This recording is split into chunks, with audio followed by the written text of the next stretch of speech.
أعوذ بالله من الشيطان الرجيم. بسم الله الرحمن الرحيم. السلام عليكم ورحمة الله وبركاته. إن الحمد لله نحمده ونستعينه ونستغفره ونعوذ بالله من شرور أنفسنا ومن سيئات أعمالنا. من يهده الله فلا مضل له ومن يضلل فلا هادي له. أشهد أن لا إله إلا الله وأشهد أن محمدا عبده ورسوله.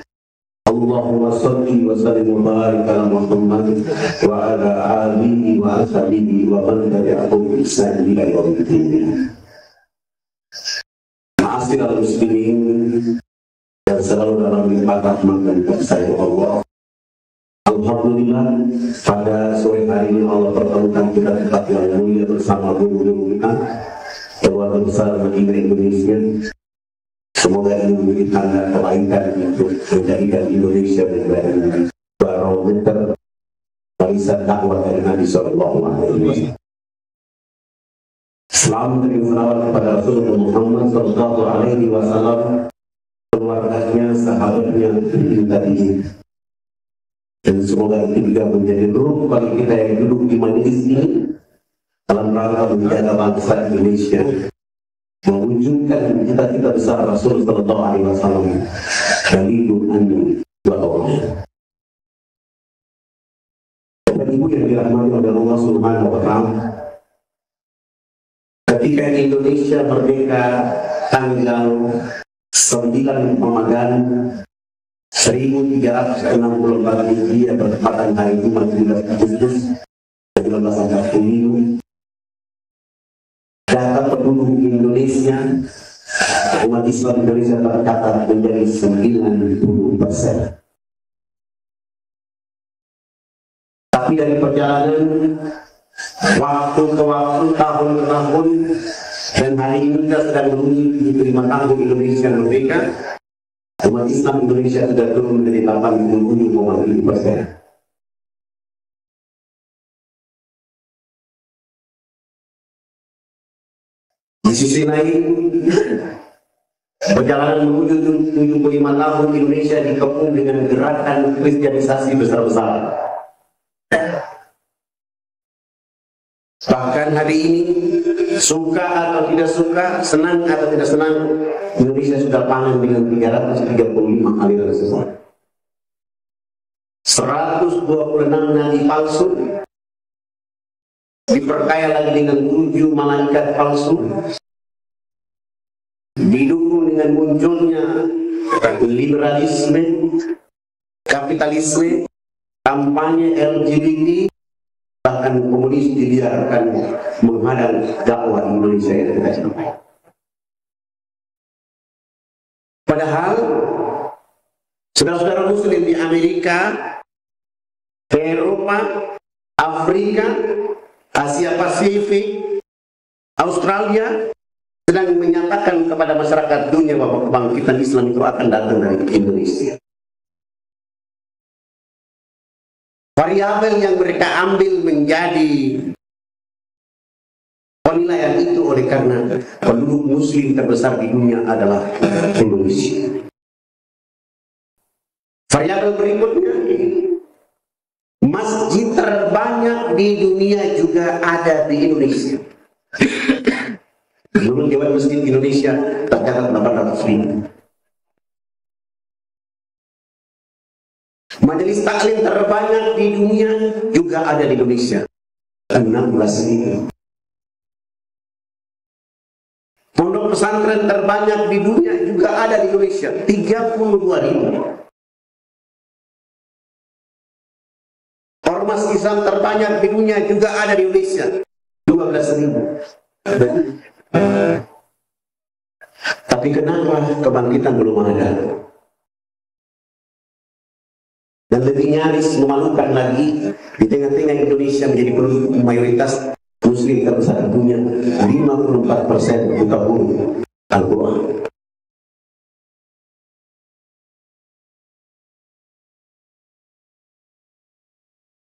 Sadar atau tidak sadar, suka atau tidak suka, kitalah yang melupakan pesan ulama.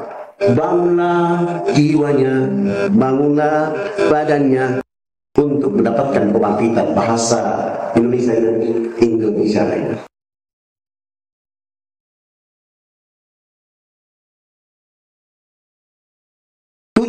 Tahun kita berada di alam kemerdekaan, bangunlah jiwanya, bangun raganya tidak hidup. Kenapa? Seluruh tanah Indonesia dakwah tidak merata dan tidak maksimal.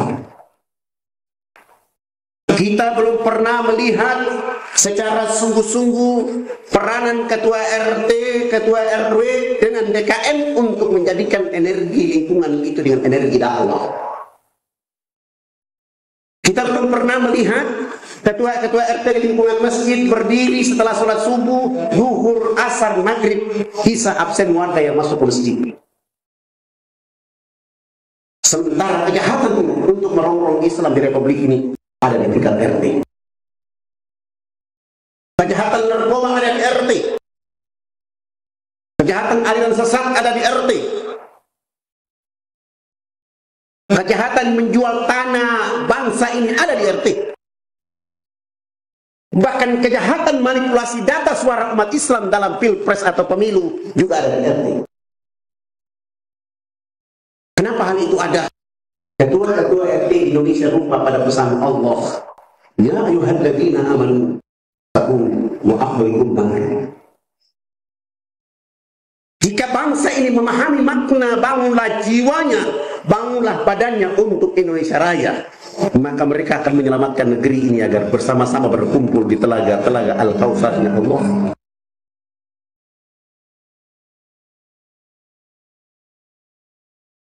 Sehingga hari ini turun 87,7% umat Islam.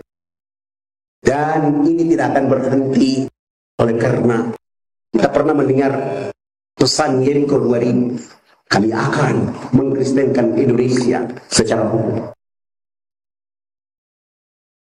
Program itu tidak berhasil oleh karena umat Islam, lembaga Islam, organisasi Islam, para dai mulai sadar bahwa ada yang salah dari umat Islam, yaitu dakwah tidak digerakkan secara hukum di Republik Indonesia. Saudara-saudaraku yang dirahmati oleh Allah Subhanahu wa Ta'ala, tidak ada pekerjaan yang paling mulia di atas dunia hari ini kecuali dakwah. Tidak ada pekerjaan yang paling bergengsi di dunia ini kecuali dakwah. Dan itu pekerjaannya para nabi dan rasul, dan telah dijadikan teladan dari perjalannya adalah Rasul Muhammad SAW. Dengan dakwah Rasul SAW berkemampuan dengan ridha Allah untuk merubah jahiliyah menjadi masyarakat madani. Lalu kenapa ketika Indonesia mereka liberalisme, kapitalisme, komunisme ingin merubah energi dakwah di Republik ini dengan energi kapitalis untuk merendahkan agama ini?